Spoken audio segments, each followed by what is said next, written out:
Welcome back dear listeners. आज की इस बहुत ही इंपॉर्टेंट वीडियो के अंदर हम बात करेंगे क्रेब्स साइकिल की, जिसको सेलुलर रेस्पिरेशन के अंदर सबसे ज्यादा पूछा जाता है और ये एक बहुत ही इंपॉर्टेंट टॉपिक है। आज की वीडियो के अंदर हम इसको स्टेप बाय स्टेप बहुत ही इजी वे में एक क्लैरिटी के साथ समझेंगे और इसके अंदर तमाम तरह जो एंजाइम हैं उनको डिस्कस करेंगे और इसके अलावा जो 4 मोस्ट इंपॉर्टेंट और जो पॉपुलर ट्रिक्स हैं उनकी भी हम बात करेंगे, जो आपको इजी लगे। विद इन सेकेंड्स आप इस पूरे क्रेब्स साइकिल को याद कर सकते हैं। इसके अलावा इसके जो तमाम तर इंपॉर्टेंट पॉइंट्स हैं हम उनको भी डिस्कस करेंगे, जिसको एग्जाम में बहुत ज्यादा पूछा जाता है।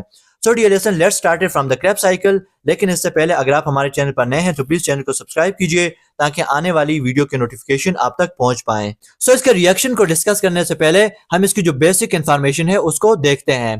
Krebs cycle is also called citric acid cycle और टीसीए साइकिल। इसको सिट्रिक एसिड साइकिल भी कहते हैं एंड टीसीए साइकिल भी कहते हैं। इसको डिस्कवर किया था 1937 में एक साइंटिस्ट जिसका नाम था हैंस एडोल्फ क्रेब्स। इसी के नाम पे इसको क्रेब्स साइकिल कहा जाता है। It is the part of cellular respiration. ये सेलुलर रेस्पिरेशन का एक मोस्ट इंपॉर्टेंट पार्ट है। It occurs in the mitochondrial matrix of eukaryotic cell. ये कहां पर परफॉर्म होता है? ये माइटोकॉन्ड्रिया की जो मैट्रिक्स है उसके अंदर ये वाला जो रिएक्शन है ये परफॉर्म होता है। It starts with acetyl coenzyme A. इसको स्टार्ट कौन करता है? एसिटाइल कोएंजाइम ए इसको स्टार्ट करता है। The main function of Krebs cycle are energy production. इसका मेन काम क्या है? एनर्जी को प्रोड्यूस करना। It release carbon dioxide as a waste. यहाँ पर 2 कार्बन डाइऑक्साइड के जो मालिक्यूल हैं वो भी रिलीज होते हैं। 1 glucose molecule makes the cycle run 2 times. इसके अलावा डियर लिसनर्स, ये एक बहुत ही इंपॉर्टेंट पॉइंट है, जो एक ग्लूकोज का मालिक्यूल है उसके लिए 2 बार क्रेब्स साइकिल चलेगा। ओके, जैसे कि हमने ग्लाइकोलाइसिस के अंदर डिस्कस किया था कि जब ग्लाइकोलाइसिस के अंदर ग्लूकोज की ब्रेक डाउन होती है तो लास्ट में हमारे पास 2 पायरुवेट बनते हैं और उन 2 पायरुवेट से फाइनली लिंक रिएक्शन के अंदर 2 एसिटाइल कोएंजाइम ए बनते हैं।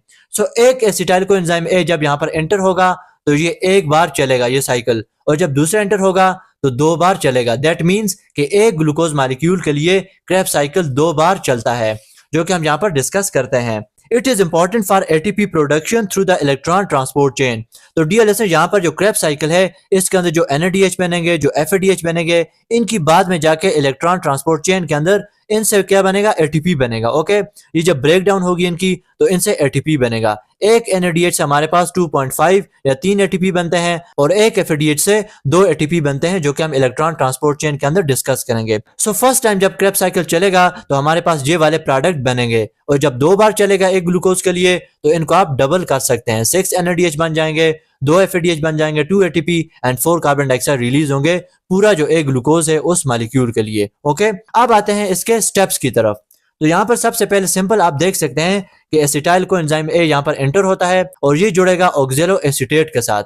इसके पास 2 कार्बन होते हैं। ओके, इसके पास होते हैं 2 कार्बन, और जो ऑक्जेलो एसीटेट है इसके पास 4 कार्बन होते हैं। अब ये एसिटाइल कोएंजाइम ए और ऑक्जेलो एसीटेट जब ये दोनों आपस में मिल जाते हैं तो हमारे पास 6 कार्बन का एक मॉलिक्यूल बन जाता है, जिसको नाम दिया जाता है सिट्रेट का।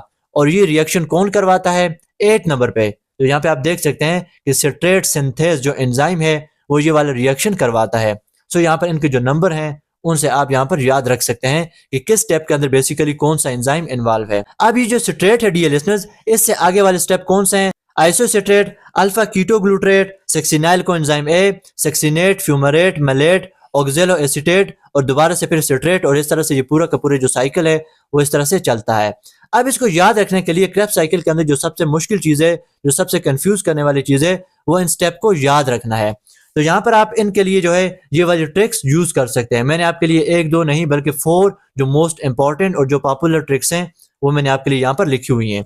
तो यहाँ पर आप देख सकते हैं कि of course citrate is a silly stupid funny molecule. So in words का जो पहला लेटर है उससे आप इनको याद रख सकते हैं। ओ से ऑक्जेलो एसीटेट, सी से citrate, isocitrate, alpha ketoglutarate, succinyl coenzyme A, succinate, fumarate and malate. So इसी तरह से ये तमाम तर जो स्टेप्स हैं इनको आप याद रख सकते हैं। दूसरी ट्रिक हमारे पास क्या है?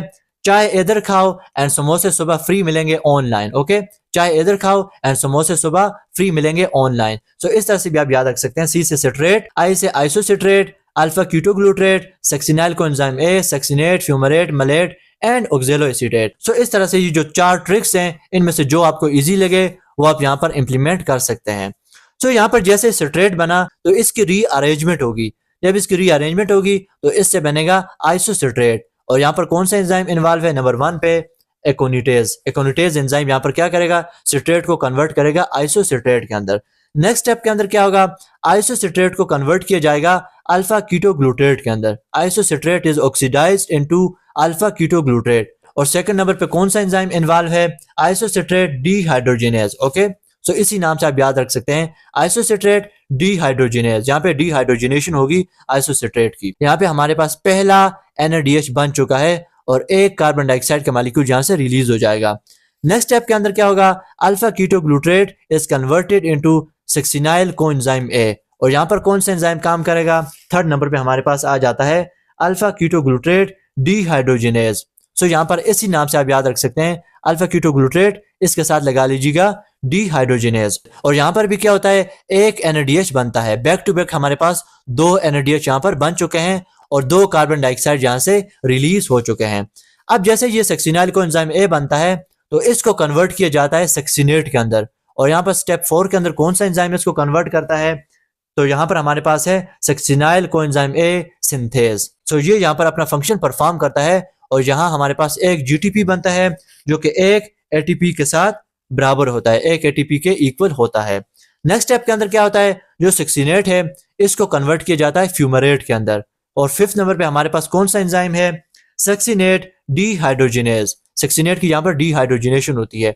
अब यहाँ पर FADH रिड्यूस हो जाता है FADH2 के अंदर। ओके, सो यहाँ हमारे पास पहला FADH2 बन चुका है। नेक्स्ट स्टेप के अंदर क्या होता है? फ्यूमरेट को कन्वर्ट किया जाता है मेलेट के अंदर। यहाँ पे 6 नंबर पे कौन सा एंजाइम काम करेगा? फ्यूमरेज। फ्यूमरेज क्या करेगा? फ्यूमरेट को मेलेट के अंदर कन्वर्ट करेगा। एंड 7 स्टेप के अंदर क्या होगा? Malate is converted into oxaloacetate. और यहाँ पर कौन सा एंजाइम काम करता है? Malate dehydrogenase. और यहाँ पर थर्ड हमारे पास NADH बन चुका है। NAD is reduced into NADH। Okay, so finally हमारे पास डियर लिसनर यहाँ पर दोबारा से ऑक्सैलोएसीटेट बन चुका है। सो दोबारा से यहाँ पर दूसरा एसिटाइल कोएंजाइम A एंटर करेगा और दोबारा से ये क्रेब्स साइकिल इसी तरह से चलता रहेगा। सो यहाँ पर आप इसकी समरी के अंदर देख सकते हैं कि हमारे पास 3 NADH बन चुका है, एक FADH बन चुका है, एक ATP बन चुका है, 2 कार्बन डाइऑक्साइड रिलीज हो चुके हैं। सो ये हमारे पास एक साइकिल की समरी यानी कि एक साइकिल का रिजल्ट हमारे पास मौजूद है। और जब 2 बार चलेगा तो आप इसको डबल कर लीजिएगा। सो डियर लिसनर, ये थे हमारे पास आज की वीडियो जिसमें हमने डिस्कस किया क्रेब्स साइकिल को। नेक्स्ट वीडियो तक के लिए इजाजत दीजिएगा। Thank you so much. Allah Hafiz.